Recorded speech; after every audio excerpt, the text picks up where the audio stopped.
Hi, welcome to my YouTube channel. ಇವತ್ತು ಎಲ್ಲ ಏನು ಮಾಡ್ತಿದ್ದೀವಿ ಅಂದರೆ ಅಪ್ಪನಿಗೆ ಪೂಜೆ ಮಾಡೋಣ ಅಂತ ಹೇಳಿ ಆಗಲೇ 1 ಮಂತ್ ಆಗೋಯಿತು. ಪೂಜೆ ಮಾಡೋಣ ಅಂತ ಹೇಳಿ ತಿಂದು ಕಾರ್ಯ ಮಾಡಬೇಕಿತ್ತು. ಹಾಗಾಗಿ ಹೋಗಿದ್ವಿ ಪೂಜೆ ಮಾಡೋಕ್ಕೆ. ನಾನು ನಿಮ್ಮ ಹತ್ರ ಎಲ್ಲರ ಹತ್ರ ಶೇರ್ ಮಾಡ್ತೀನಿ. ತುಂಬ ಬೇಜಾರಲ್ಲಿದ್ವಿ. ಇದನ್ನು ನಾವು ಹೇಗೆ ತಗೊಳ್ಳೋದು ಅಂತ ಯಾರಿಗೂ ಗೊತ್ತಾಗಲಿಲ್ಲ. ಹಾಗಾಗಿ ನಾನು ಯಾವ ವಿಡಿಯೋನ ಹಾಕೋಕ್ಕಾಗಲಿಲ್ಲ. ಅದಕ್ಕೆ ಈ ವಿಡಿಯೋ ಹಾಕ್ತಾಯಿದ್ದೀನಿ. ಇವಾಗ ತುಂಬ ದಿನಗಳೇ ಆಗೋಯಿತು ನಾನು ವಿಡಿಯೋ ಶೇರ್ ಮಾಡಿ. ಮತ್ತು ನಾನು ಒಂದು ವಿಡಿಯೋ ಹಾಕಿದ್ದೆ, ಬಟ್ ಅದು ಯಾಕೋ ಡಿಲೀಟ್ ಆಗಿದೆ. ಏನಾಗಿದೆ ಅಂತ ನನಗೆ ಗೊತ್ತಾಗ್ತಿಲ್ಲ. ಅದಕ್ಕೆ ಇವಾಗಿಂದ ವಿಡಿಯೋ ಹಾಕೋಣ ಅಂತೇಳಿ ಋತಿ ಬಂದಿದ್ದ ಫಾರಿನಿಂದ. ಅವನು ಹೇಳಿದ್ದ, ಇವಾಗ ಅಪ್ಪ ತೀರೋಗಿದ್ದಾರೆ, ಬರೋಕ್ಕಾಗಲ್ಲ ಅಕ್ಕ, ನಾನು ತಿಂಗಳಷ್ಟೊತ್ತಿಗೆ ಬರ್ತೀನಿ ಅಂತ ಹೇಳಿ ಬಂದಿದ್ದ. ಇಲ್ಲ, ಅವನು ಕೂಡ ಹಾಸನಿಂದ ಅಪ್ಪನಿಗೆ ಏನೇನು ಇಷ್ಟ ಎಲ್ಲ ಕೂಡ ತಂದಿದ್ದ. ಅವನೇ ಎಲ್ಲನೂ ಪೂಜೆ ಮಾಡಿ ಅವನೇ ಅಪ್ಪನಿಗೆ ಎಲ್ಲನೂ ಇಡ್ತಾಯಿದ್ದ. ಅದು ಹೇಳ್ಕೊಳಕ್ಕಾಗ್ತಾಯಿಲ್ಲ. ತುಂಬ ಬೇಜಾರಲ್ಲೇ ಈ ವಿಡಿಯೋ ಮಾಡ್ತಾಯಿದ್ದೀನಿ.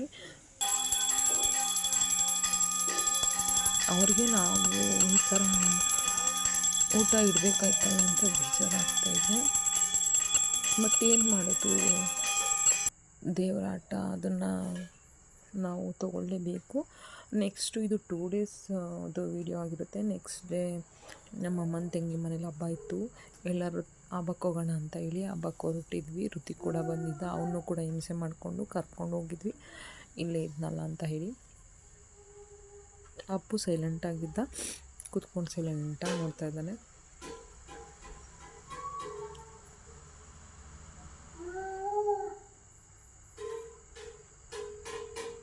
ಜಾತ್ರೆ ಇತ್ತು ಊರಲ್ಲಿ. ಅಮ್ಮ ಅವರೆಲ್ಲ ಹಿಂದಿನ ದಿನವೇ ಹೋಗಿದ್ರು. ನಾವು ಹೋಗೋಕ್ಕಾಗಲಿಲ್ಲ. ಹಾಗಾಗಿ ಬೆಳಗ್ಗೆನೇ ಹೋಗಿದ್ರು ಅಮ್ಮ ಅವರು. ಅಪ್ಪನ ಕರೆಯುತ್ತಲ್ಲ, ಅದು ಮುಗಿಸ್ಕೊಂಡು ಬೆಳಗ್ಗೆನೇ ಹೊರಟೋಗಿದ್ರು. ನಮ್ಮನ್ನು ಆಮೇಲೆ ಬನ್ನಿ ಅಂತ ಹೇಳಿಬಿಟ್ಟು ಹೋಗಿದ್ರು. ನಾವು ನಿಧಾನಕ್ಕೆ ಹೋದ್ವಿ. ಅಲ್ಲಿ ನನಗೆ ವೀಡಿಯೋಗಳನ್ನ ಮಾಡ್ಕೊಳಕ್ಕಾಗಲಿಲ್ಲ. ಅಪ್ಪನ ವಿಷಯ ಸ್ವಲ್ಪ ಮಾತಾಡ್ತಾಯಿದ್ವಿ. ಹಾಗಾಗಿ ನನಗೆ ವಿಡಿಯೋ ಮಾಡ್ಕೊಳಕ್ಕೆ ಬೇಜಾರಾಗ್ತಿತ್ತು. ಹಾಗಾಗಿ ನಾನು ಮಾಡ್ತಿದ್ದೆ ವಿಡಿಯೋ ಅಮ್ಮನ ಮನೇಲಿ. ನೆಕ್ಸ್ಟು ಅಲ್ಲಿ ಚಿನ್ನಿ ಮನೆಗೆ ಬಂದ್ವಿ. ಚಿನ್ನಿ ಮನೆಯಲ್ಲಿ ಅಪ್ಪ ಅವ್ರು ಇರಲಿಲ್ಲ, ಪಾನಿಪುರಿ ಹಾಕಕ್ಕೆ ಹೋಗಿದ್ರು. ಅವ್ರ ಮನೆ ಕೂಡ ಹಬ್ಬ ಮಾಡಿದರು. ಅಲ್ಲಿಂದ ಊಟ ಮಾಡಿಕೊಂಡು ಜಾತ್ರೆ ನೋಡೋಣ ಅಂತ ಹೇಳ್ಬಿಟ್ಟು ಜಾತ್ರೆಗೆ ಹೋದ್ವಿ. ನೋಡ್ತಾ ಇರ್ಬೋದು, ಇದು ಬಂದು CS ಪುರದಲ್ಲಿ ನಡೆಯುವಂಥ ಜಾತ್ರೆ. ತುಂಬ ಚೆನ್ನಾಗಿ ಲೈಟ್ ಅರೇಂಜ್ಮೆಂಟ್ ಎಲ್ಲ ಮಾಡಿದರು. ನಾನು, ಚಿನ್ನಿ, ಲಾವು, ಇಷ್ಟು ಜನ ಹೋಗಿದ್ವಿ ಜಾತ್ರೆ ನೋಡೋಕ್ಕೆ ಅಂತ. ನಾವು ಹೋದಾಗಿನ್ನೂ ತೇರು ರೆಡಿ ಮಾಡ್ತಾಯಿದ್ರು, ತೇರು ಎಳೆಯೋಕ್ಕೆ ಅಂತ. ಬಾಳೆನೆಲ್ಲ ಇಸ್ತು ತೇರು ತುಂಬ ಚೆನ್ನಾಗಿ ತೇರಾಗುತ್ತೆ. ನೋಡೋಕ್ಕೆ ಒಂದು ಆನಂದ ಅನಿಸ್ತಿತ್ತು. ತುಂಬ ಜನ ಸೇರಿದರು, ಕಾಲಿಡೋಕ್ಕೆ ಜಾಗ ಇರಲಿಲ್ಲ.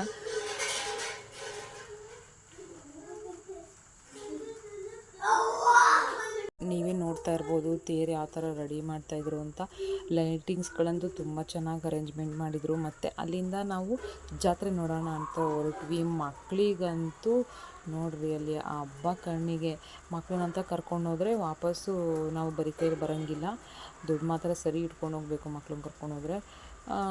ಸ್ವಲ್ಪ ಜ್ಯುವೆಲರಿಗಳೆಲ್ಲ ತೊಗೊಂಡ್ವಿ. ಮತ್ತು ಏನೇನು ಐಟಮ್ಗಳು ಚೆನ್ನಾಗಿದೆ ಆ ಐಟಮ್ಸ್ಗಳನ್ನೆಲ್ಲ ತೊಗೊಂಡ್ವಿ. ತುಂಬ ಏನು ಜಾಸ್ತಿ ತೊಗೊಳ್ಳಿಲ್ಲ. 1-2 ಜ್ಯುವೆಲರಿಗಳನ್ನ ತೊಗೊಂಡ್ವಿ, ಚೆನ್ನಾಗಿತ್ತು ಅಂತ ಹೇಳಿ. ನೋಡ್ತಾ ಇರ್ಬೋದು ನೋಡಿ ಎಷ್ಟು ಚೆನ್ನಾಗಿದೆ ಅಂಗಡಿಗಳಂತ.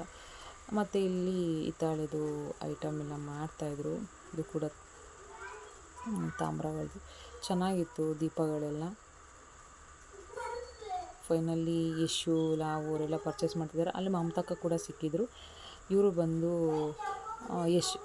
ಲಾವು ಇದ್ದಾರಲ್ಲ, ಅವರ ಅಕ್ಕ, ಅವರು ಕೂಡ ಸಿಕ್ಕಿದ್ರು. ಅವರು ಮನೆಗೆ ಬಂದಿಲ್ಲ ಹಬ್ಬಕ್ಕೆ ಅಂತ ಹೇಳಿ ಅಲ್ಲೇ ಬೈತಾಯಿದ್ರು. ಆಮೇಲೆ ಅಲ್ಲಿ ಎಕ್ಸಿಬಿಷನ್ ಕೂಡ ಹಾಕಿದ್ರು. ಎಕ್ಸಿಬಿಷನ್ನ ನೋಡಿಕೊಂಡು ಮಕ್ಕಳನ್ನ ಕರ್ಕೊಂಡು ಹೋಗಿರಲಿಲ್ಲ. ಮಕ್ಕಳನ್ನ ಮನೇಲೇ ಬಿಟ್ಟು ಹೋಗಿದ್ವಿ. ಇನ್ನಲ್ಲಿ ಹೋದ್ರೆ ಹಠ ಮಾಡ್ತಾರೆ, ತುಂಬ ಕತ್ಲೆ ಇದೆ, ಕರ್ಕೊಂಡು ಹೋಗೋಕ್ಕೆಲ್ಲ ಆಗಲ್ಲ, ತುಂಬ ಜನ ಇರ್ತಾರೆ ಅಂತ ಹೇಳಿ. ಆಮೇಲೆ ಅಲ್ಲಿ ನಾವೆಲ್ಲ, ನಿಮಗೆ ಗೊತ್ತಿರ್ಬೋದು, ಇದು ಜೋಳದ್ದು ಜೋಳದ್ದು ತೊಗೊಂಡ್ವಿ. ಎಲ್ಲರೂ ತಿಂದ್ವಿ. ಚೆನ್ನಾಗಿತ್ತು ಟೇಸ್ಟು. ಚಿನ್ನಿ ಅದೊಂದು ನೂತುಗೆ ಅಂತ ಆಟ ಸಾಮಾನ ತೊಗೊಂಡು. ನೋಡಿ, ಇಷ್ಟು ಜನ ಫೈನಲಿ ಜೋಳದನ್ನ ತಿಂದ್ಕೊಂಡು, ಅಲ್ಲಿ ದೇವ್ರದ್ದು ಉತ್ಸವ ಮಾಡ್ತಾಯಿದ್ರು. ನಾವು ಹೋದಾಗ ಅದು ತೇರಿಂದ ಇಳಿಸಿ ದೇವ್ರನ್ನ ಗುಡಿ ಒಳಗಡೆ ಕರ್ಕೊಂಡು ಹೋಗ್ತಾಯಿದ್ರು. ತುಂಬ ಅಂದರೆ ತುಂಬ ಚೆನ್ನಾಗಿತ್ತು. ಅಲ್ಲಿ ನೋಡ್ತಾ ಇರ್ಬೋದು ಕಣ್ಣಿನ ಥರ ಯಾವ ಥರ ಅಲಂಕಾರ ಮಾಡಿದ್ದಾರೆ ಅಂತ. ಅಲ್ಲಿಂದ ಬಂದಮೇಲೆ ಮತ್ತು ಹಸು ಕರು ಈ ಥರ ಬುದ್ಧ ಈ ಥರ ಎಲ್ಲ ಇತ್ತು. ಐಟಮ್ಸ್ಗಳು ತುಂಬ ಚೆನ್ನಾಗಿತ್ತು. ಮಾತ್ರ ರೈಟ್ ಮಾತ್ರ ಕೇಳಿದ್ರೆ 3000 2000 ಎಲ್ಲ ಹೇಳ್ತಿದ್ರು. ಚೆನ್ನಾಗಿತ್ತು. ಆಮೇಲೆ ಅಲ್ಲಿಂದ ಬಂದ್ವಿ. ಎಲ್ಲರೂ ಅಪ್ಪ ಐಸ್ ಕ್ರೀಮ್ ತಂದಿದ್ರು. ಐಸ್ ಕ್ರೀಮ್ನ ತಿಂದ್ಕೊಂಡು ನೋಡಿ ಇಲ್ಲಿ ನಮ್ಮ ಅಪ್ಪು ಖುಷಿ ಅವನಿಗೆ ಐಸ್ ಕ್ರೀಮ್ ತಿನ್ನೋಕ್ಕಂತೂ.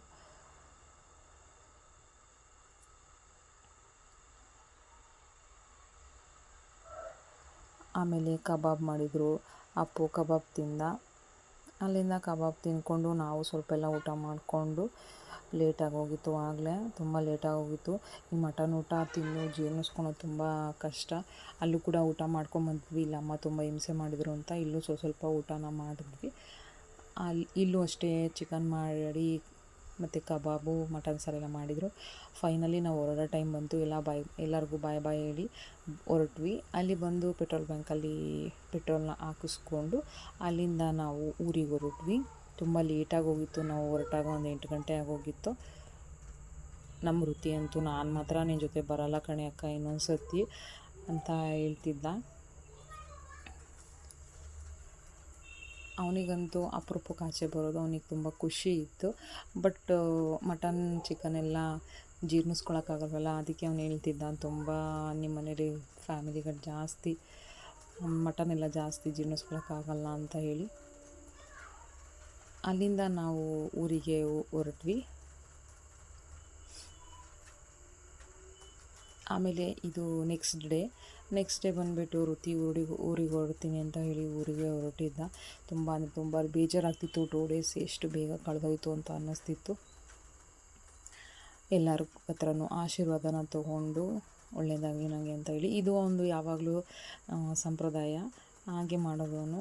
ಎಲ್ಲರ ಹತ್ರ ಆಶೀರ್ವಾದ ತೊಗೊಂಡು ಫೈನಲ್ಲಿ ಊರಿಗೆ ಹೊರಟ. ತುಂಬ ಬೇಜಾರಾಗ್ತಿತ್ತು ನನಗಂತೂ ಹುಷಾರು ಕಣೆ ಮಗನ ಜೊತೆ ಆಟ ಆಡ್ದ. ಅವನಿಗಂತೂ ವೃತ್ತಿ ಅಂದರೂ ಸಿಕ್ಕಾಬಟ್ಟೆ ಇಷ್ಟ.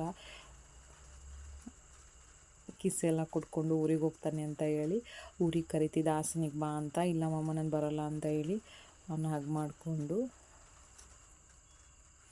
ಇಬ್ಬರೂ ಕಿಸ್ ಮಾಡ್ತಾಯಿದ್ರು. ಈ ವಿಡಿಯೋ ನಿಮ್ಗೆ ಇಷ್ಟ ಆಗಿದ್ರೆ ಪ್ಲೀಸ್ ಲೈಕ್ ಮಾಡಿ, ಶೇರ್ ಮಾಡಿ, ಕಮೆಂಟ್ ಮಾಡಿ, ಪ್ಲೀಸ್ ಸಬ್ಸ್ಕ್ರೈಬ್.